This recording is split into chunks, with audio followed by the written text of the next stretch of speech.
శ్రీమాత్రే నమ. జయ గురు దత్తాత్రేయ నమ. ఈ వీడియోలో మనం మేషరాశి వారికి వారి జీవితంలో అదృష్టవంతులుగా మారాలి అనుకుంటే ఏ నియమాలు పాటించాలి, ఏ జాగ్రత్తలు తీసుకోవాలి అన్న విషయాన్ని మనం ఈ వీడియోలో పరిశీలించే ప్రయత్నం చేద్దాం. మరి మేషరాశి వారు అంటేనే ఇది రాశి చక్రంలో భచక్రంలో ఇది ప్రథమ రాశిగా ఉంటుంది కాబట్టి వీళ్ళు అన్ని రంగాల్లో కూడా నెంబర్ వన్గానే ఉందామనే ప్రయత్నం చేస్తూ ఉంటారు. ఆ చేసే ప్రయత్నంలో ఎక్కువగా మరి ఇందులో ఉన్నటువంటి రాష్ట్రాధిపతిగా ఉన్నటువంటి కుజుడు ఇదే రాశి స్వక్షేత్రంగా కలిగి ఉండి దశమ భావం అయినటువంటి మకర రాశిలో ఉచ్చ పొందడం జరుగుతూ ఉంటుంది. ఇది మేషరాశి అగ్నితత్వ రాశి అవ్వటం వల్ల వీళ్ళు స్వభావ సిద్ధంగా ఏంటంటే ఒక తొందరపాటు స్వభావాన్ని కలిగి ఉంటారు. ఏదైనా అనుకున్న వెంబటనే పని పూర్తి చేయాలి అన్నటువంటి ఆలోచనలో ఉండడం జరుగుతూ ఉంటుంది. ఇది అగ్నితత్వ రాశి అవ్వటం వలన వీళ్ళని ఎవరన్నా ప్రేరేపించినా, బాగా వెనకాతలు ఉండి ప్రోత్సహించినా బాగా జీవితంలో రాణించగలుగుతూ ఉంటారు. అయితే వీళ్ళు ఇతరుల మాట వినటం వల్ల దాన్ని పాజిటివ్గా ఉంటే పర్వాలేదు, కొన్ని నెగిటివ్ విషయాలు కూడా తొందరగా గ్రహించి కొన్ని తొందరపాటు చర్యల వల్ల జీవితంలో నష్టపోవడం జరుగుతూ ఉంటుంది.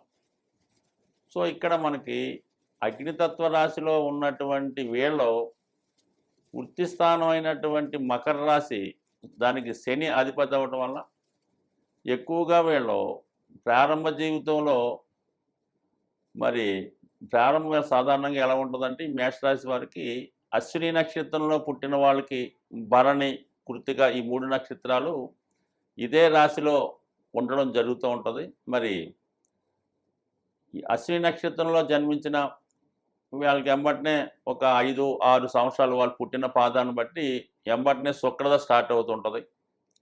లేదా భరణి నక్షత్రంలో పుట్టినా కూడా శుక్రదశ రావడం వల్ల ఎక్కువగా వీళ్ళకి సుమారుగా 24-25 సంవత్సరాలు వచ్చేంత వరకు కూడా ఈ శుక్రదశ ప్రభావం వల్ల ఎక్కువగా వీళ్ళు జీవితంలో సరైనటువంటి బాధ్యత, రెస్పాన్సిబిలిటీ లేకపోవడం వల్ల ఎక్కువగా అప్పటిదాకా జీవితంలో శ్రద్ధ పెట్టలేకపోతుంటారు. అందువలన ఒక సరైనటువంటి ఎయిమ్ లేకుండా ఏదో అలాగ కాలక్షేపం చేయటం వల్ల ఇంచుమించుగా ఈ 24-25 సంవత్సరాల దాకా కొద్దిగా జీవితం వేస్ట్ అయ్యే అవకాశాలు ఉంటాయి. దాని తర్వాత నుంచి ఎప్పుడైతే వీళ్ళకి ఇంచుమించుగా రవిదశ ప్రారంభమవుతుందో, అంటే సాధారణంగా వాళ్ళు పుట్టిన దాన్ని బట్టి 24-25-26 సంవత్సరాలు బట్టి ఉంటుంది. అప్పటి నుంచి కూడా స్వతంత్రంగా అప్పటిదాకా ఇతరుల మీద ఆధారపడుతూ ఉన్నటువంటి వాళ్ళు స్వతంత్రంగా ఒక్కసారి స్వతంత్రంగా జీవించాలి, స్వతంత్రంగా మన సంపాదనతోనే మనం బతకాలి అనే ధ్యేయంతో ఎక్కువగా ఈ ఏదో ఒక ఉద్యోగంలో చేరే ప్రయత్నం చేస్తుంటారు. ఎక్కువగా వీళ్ళకి ఏంటంటే ఇదే రాశిలో రవి ఉచ్చ పొందడం, అలాగే కుజుడు స్వక్షేత్రం అవటం వల్ల ఎక్కువగా వీళ్ళు స్వతంత్ర వృత్తులైనటువంటి వాటిలో ఉంటూ ఎక్కువగా ఈ పోలీస్ డిపార్ట్మెంట్ సంబంధించిన వృత్తిలో ఎక్కువ చేరుతూ ఉంటారు. అలాగే కామన్గా కొంత విద్య సరిగ్గా చదవలేని వారు, ఆ టైంలో కొద్దిగా ఇబ్బందులు పడిన వారు స్వతంత్రంగా ఈ రియల్ ఎస్టేట్ రంగంలోకి రావడం కానీ, లేదా ఎక్కువగా ఈ మోటార్ ఫీల్డ్లోకి కానీ వెళ్ళడం జరుగుతూ ఉంటుంది. ఈ వాహనాలు మెకానిక్ల దగ్గర నుంచి, అది షోరూముల దగ్గర నుంచి ఈ వాహనాలు వేగంగా నడపడం, దానికి సంబంధించిన అంటే మోటార్ ఫీల్డ్కి సంబంధించిందంతా కూడా ఈ మేషరాశి వారు ఎక్కువగా దీన్ని ఎన్నుకుంటారు.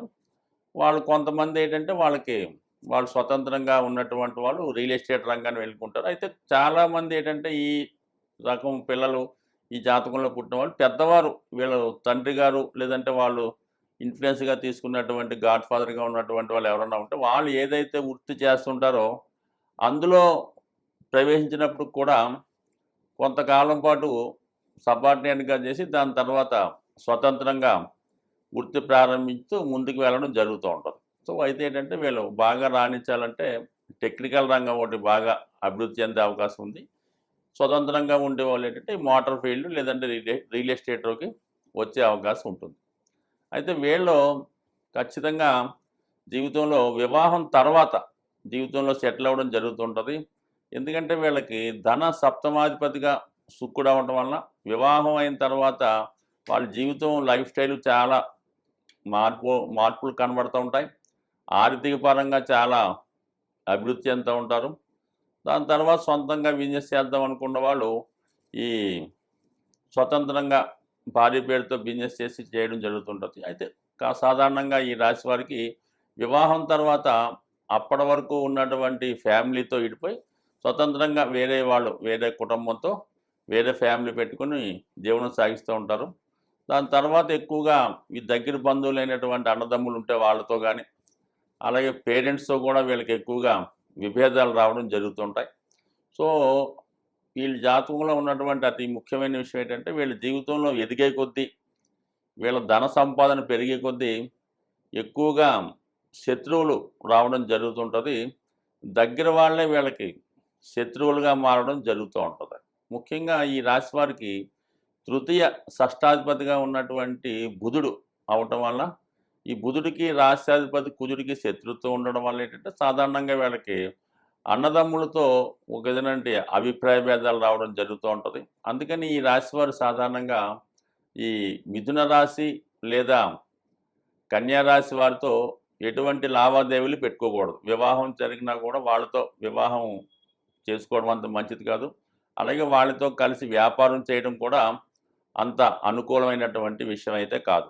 సో అలాగే ఇంకా ఈ దశమ లాభాధిపతి శని అవ్వటం వల్ల వీళ్ళ ఆదాయం చాలా నెమ్మదిగా స్టార్ట్ అవుతుంది. నిదానంగా ఏదో అలాగ రోజుకి రూ. 100, 500 అలా రూ. 1000 స్టార్ట్ అయ్యి నెమ్మదిగా రోజుకి రూ. 1,00,000 దాకా ఎదిగే అవకాశం ఉంటుంది. ఇక్కడ దశమ లాభాధిపతి శని అవ్వటం వల్ల స్లో గ్రోత్ కనబడుతూ ఉంటుంది. అయితే లాభాధిపతి శని వీళ్ళకి బాధ కూడా అవ్వటం వల్ల వీళ్ళ ఆదాయం పెరిగే కొద్దీ దగ్గర బంధువులే శత్రువులుగా మారడం, అలాగే వీళ్ళు దగ్గర పనిచేయని వాళ్ళు కూడా విరోధులుగా మారడం జరుగుతూ ఉంటుంది. అందువల్ల వీళ్ళు సాధ్యమైనంత వరకు క్లుప్తంగా ఉండడం మంచిది. వీళ్ళ సంపాదన ఇతరులకి తెలియకుండా ఉండడం అనేది చాలా మంచి విషయం. అయితే వీళ్ళ జీవితంలో ఎప్పుడూ నిజాయితీగా ఉంటూ భాగ్య వ్యయాధిపతి గురువు అవటం వల్ల ఎక్కువ శాతం అంటే వీళ్ళకి వచ్చిన ధనంలో కొంత భాగాన్ని కనీసం 1/9 వంతు దైవ సంబంధించిన కార్యక్రమాలకి వినియోగించినది. అంటే ఎక్కువగా ఏదైనా టెంపుల్ అభివృద్ధి కృషి చేయడం, ఏదైనా దేవాలయంలో పూజలు చేయించడం, ఆ విధంగా చేయటం వల్ల ఖచ్చితంగా వీళ్ళు జీవితంలో ఎంత ఎదిగినా కూడా ఇతరుల యొక్క దృష్టి లేకుండా భగవంతుని యొక్క అనుగ్రహంతో జీవితంలో బాగా అభివృద్ధి చెందే అవకాశాలు ఎక్కువగా ఉంటాయి. అలాగే వీళ్ళు ఎక్కువగా ఈ సప్తముఖి రుద్రాక్ష ధరించడం వల్ల వాళ్ళకి ఇష్టాన్ని బట్టి ఉంగరం పెట్టుకునే ఉద్దేశం ఉన్నవాళ్ళు మరి కెంపు, కనక పుష్యరాగం, ఈ పగడం ఈ 3 కలిపి ధరించడం వల్ల జీవితంలో వాళ్ళకి మరి ఈ భాగ్య త్రికోణం, ఈ పూర్వపుణ్యం లగ్నం యాక్టివేట్ అయ్యి మంచి ఫలితాన్ని జీవితంలో అభివృద్ధిని చెందే అవకాశం ఉంటుంది. స్వస్తి.